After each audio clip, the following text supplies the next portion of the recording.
या देवी सर्वभूतेषु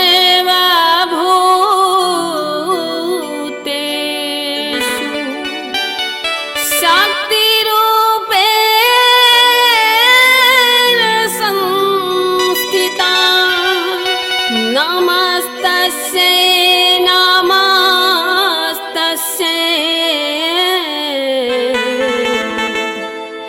नमस्तस्यै नमो नमः।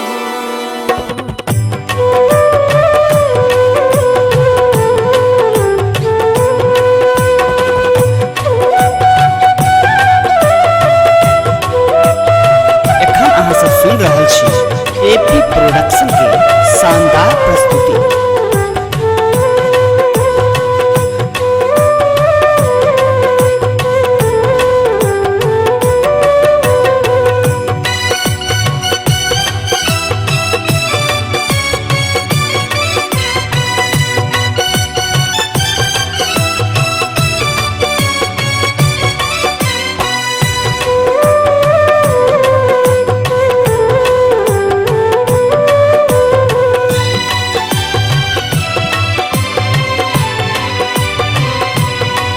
जगदम्ब दया करु हे,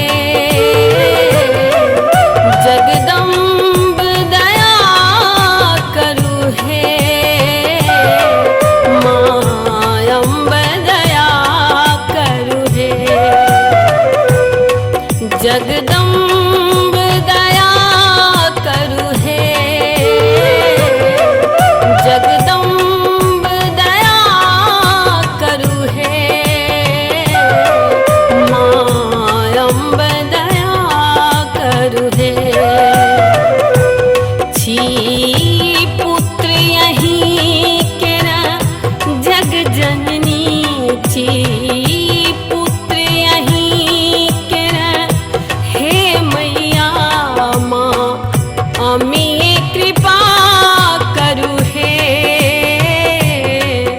जय अम्ब दया करु हे,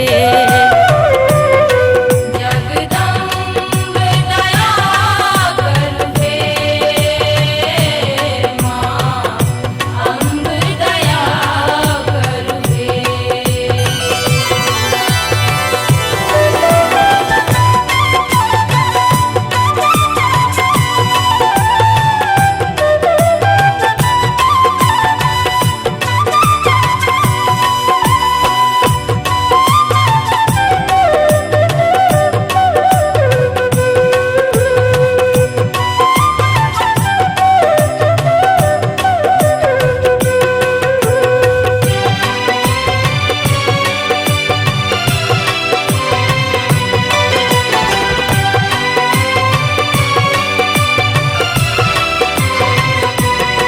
काची पुत्र यहीं के जग भरी में उपकार यहीं के सब तरी में।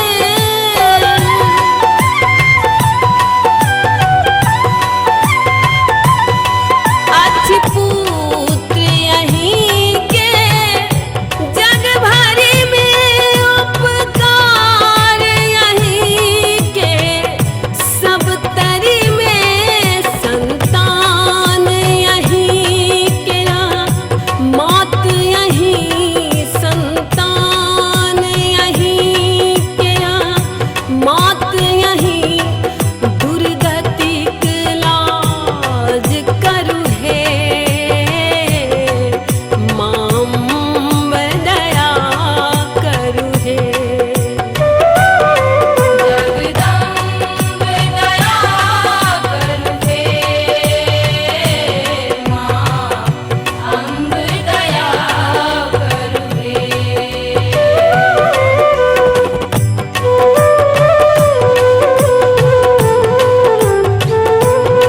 एखन अहाँ सब सुन रहल छी एपी प्रोडक्शन के शानदार प्रस्तुति।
सागर दरभंगा।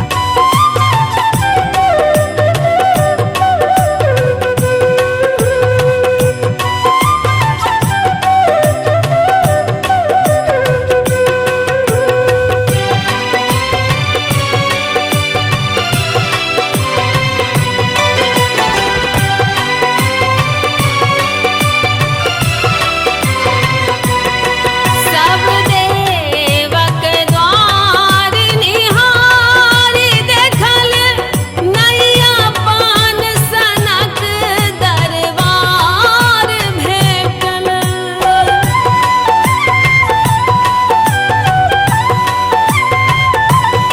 सब देवक द्वार निहारी देखल, नहिया पान सनक दरबार भेटल। ममता केरा आचरा पर्वत सन, ममता केरा आचरा पर्वत सन, पथ दरस परस करु हे। जय अम्ब दया करु हे। जगदम्ब दया करु हे, माँ अम्ब दया करु हे। छी पुत्र यहीं केरा जग जननी, छी पुत्र यहीं केरा हे मैया माँ अमी